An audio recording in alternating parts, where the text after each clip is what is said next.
저희가 주목해 볼 만한 또 다른 인물이 있습니다. 바로 홍준표 대구시장인데요. 최근 매체와의 인터뷰를 비롯해서 자신의 SNS를 통해서 대선 출마 의지를 드러내고 있습니다. 월간 조선 인터뷰를 한 걸 보면은 탄핵 때 대선 경험이 있는 사람은 나밖에 없다. 그리고 또 그제는 SNS에 나는 보수 세력의 아웃사이더다라고를 했는데요. 강전 부대변인님, 홍 시장은 현재 대구시장인데 현직 조기 등판할까요?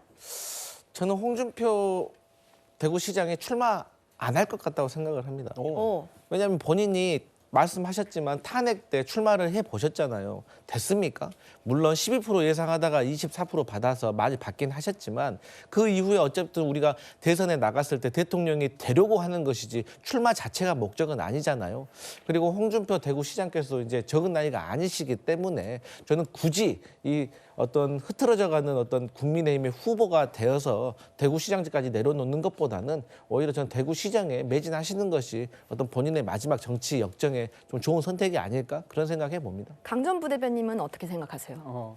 저는 충분히 이번에 마지막 기회라고 생각할 겁니다. 그리고 저번에 2022년 대선 그리고 2017년 대선 다 나오지 않았습니까? 그때 과정 속에서 탄핵 이후의 그 상황, 그때 분열돼서 결국은 당시 문재인 후보가 대통령이 될 수밖에 없던 그 안타까움에 대해서 본인이 느낀 게 있고요.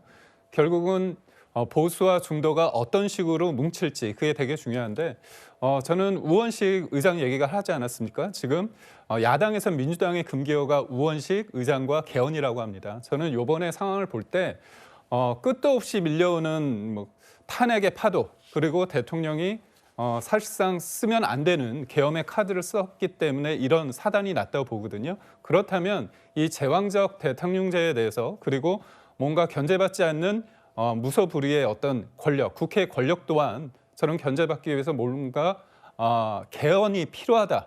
이런 상황이 될 수 있습니다. 결국은 반 이재명 전선이 될 수 있는데 그 가운데 어떤 식으로 꾸려낼지 내용은 어떤 내용으로 할지 부분에 있어서 저는 개헌이라는 화두가 대두될 수밖에 없다. 그렇게 생각합니다. 네, 구차장님. 네, 그 비상계엄과 대통령 탄핵 국면에 주도적인 역할을 하다가 사라진 한 사람이 있습니다. 그게 조국혁신당 대표거든요. 그러니까 야당은 지금 민주당과 조국혁신당으로 사실상 양분돼 있었는데 물론 민주당이 훨씬 수적으로 많죠.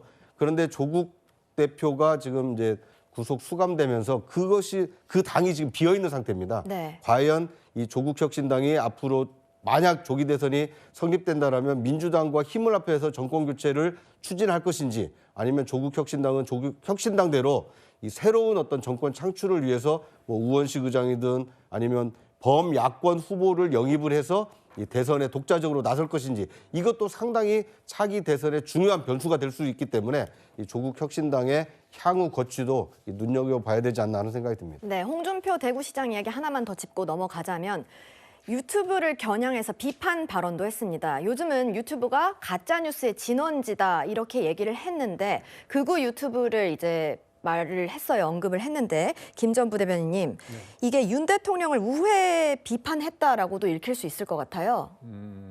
뭐 그런 면이 있을 수 있다고 봅니다. 근데 홍준표 시장 입장에서는 지금이 진영이 고착돼 있지 않습니까? 그러다 보면 진영이 고착돼 있으면 본인의 잘잘못, 문제가 있더라도 같은 진영이면 그게 그냥 넘어가는 상황이 됐다.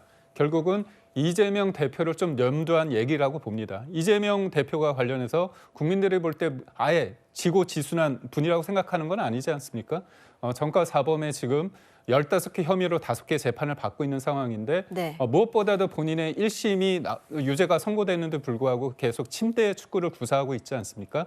이런 사람에 대해서 국민들이 평가를 할 텐데 결국은 평상시 같으면 굉장히 이 분에 대해서 부각이 될 텐데 우리 편이라는 이유로 문제가 상쇄거나 희석화되는 이런 상황에 대해서 그런 진영에 고착화되고 있는 부분을 얘기하고 있고요. 그 진영에 고착화되는 데 있어서 일조하는 게 양 진영의 어떤 유튜브 아니가 그런 비판이었던 것 같습니다. 강 부대변인 생각은 좀 다르실 것 같은데?